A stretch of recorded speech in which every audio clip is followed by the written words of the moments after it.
What's up, everybody? I'm going to go over my top 10 games of the year, and I'm going to give you my reasons, I guess, or justifications. No, I don't have to justify myself to you. I really don't. Preface this by saying these are my favorite games, not the games that I thought deserved anything.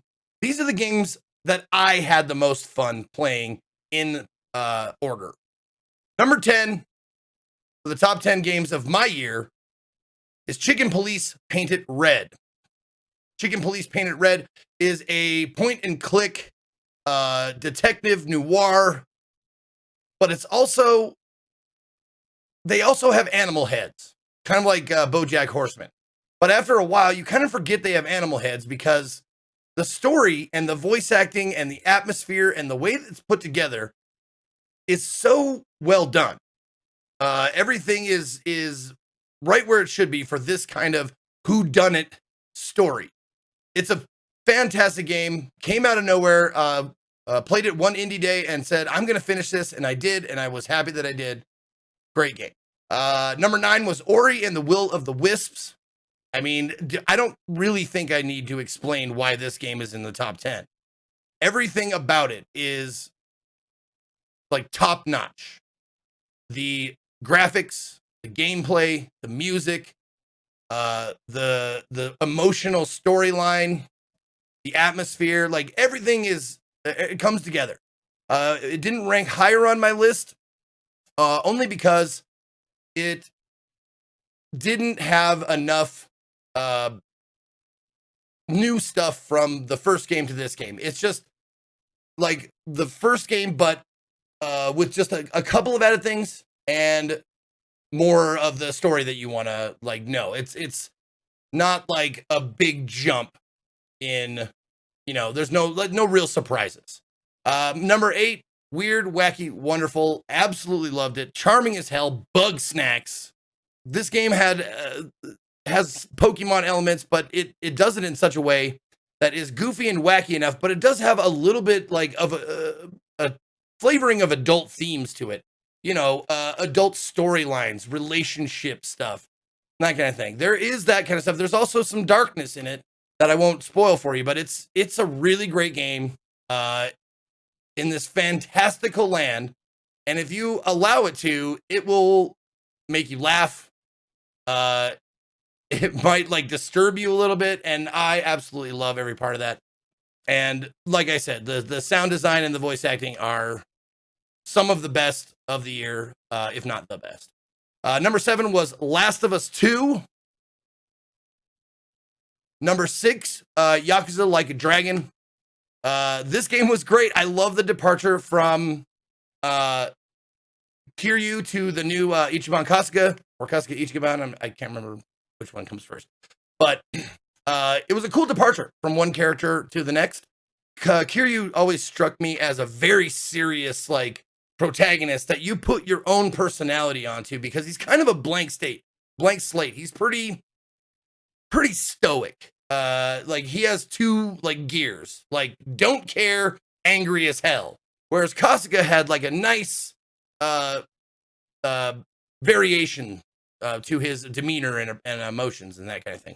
Also, I really personally enjoyed the switch from action beat 'em up to JRPG turn-based style. I've always loved that. I love turn-based stuff because acting quickly was never my forte. Number 5 for me was a meta fourth wall breaking game that had really cool puzzle solving aspects to it. There is no game, Wrong Dimension. This is one of those games that calls attention to itself being a game, hence the meta. But it also has these elements to it where you have to solve puzzles in a non-linear way. Remember in Bugs Bunny when he was fighting with Bugs Bunny or Donald Duck, or not Donald Duck, Daffy Duck. He was fighting with the artist, and the artist would like erase him or like draw stuff. Like it's kind of like that feeling. Like you're fighting with the artist, and he erases stuff or blocks stuff for you, and you have to like figure out how to get around it. It's really cool. My number 4 game of the year, Wasteland 3. Probably wouldn't even have made my list if it didn't redeem itself shortly into my playthrough by adding a loading time patch, because the loading times were atrocious when I started. The characters are great. The environment's great. It's also turn-based tactical combat, a la XCOM kind of a style. Voice acting is great. The music in it is also very, very good. Lots of covers of familiar songs. Number 3 game of the year, Ghost of Tsushima. I don't think I really need to explain a lot about this. Ghost of Tsushima is on a lot of people's top 5, if not their number 1 game.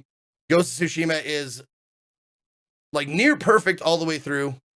The combat, the environment, the graphics. The graphics are just stunning. The duels were awesome. Some of them were super challenging. I really enjoyed it. And it's one of those rare games that I felt like I want 100% this. Next game, number 2. This is the one where I had to go, like, when I was making this list, I had to say, honestly, Zeke, what games did you have the most fun playing? And I had to put Cyberpunk 2077 at number 2. Because over all the games that I've already mentioned, that's Cyberpunk is the one. And I'm like, I can't wait to play some more of it.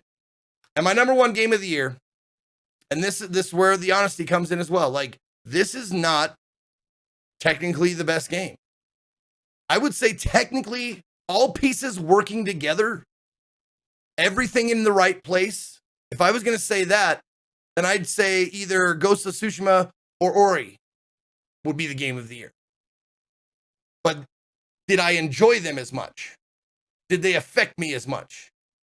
No. My number 1 game of the year is Spiritfarer.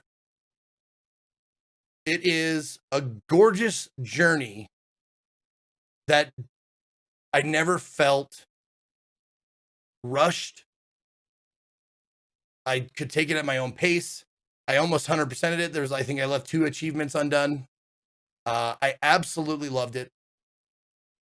It broke my heart several times. The emotional impact that it had on me was enough that I had to consider it over and over. Was it my favorite game that I played this year? And the answer was yes. It was my favorite game that I played this year. So, but then another thing, like, would I recommend it to everybody? Probably not. But would I recommend Ori? Yeah. Would I recommend Ghost of Tsushima? Yeah. I'd recommend that to everybody. Those are great games, technically all the way through. Would I recommend Spiritfarer to everyone? Nah. There's a lot of people who I'm sure would love it. I'm one of them.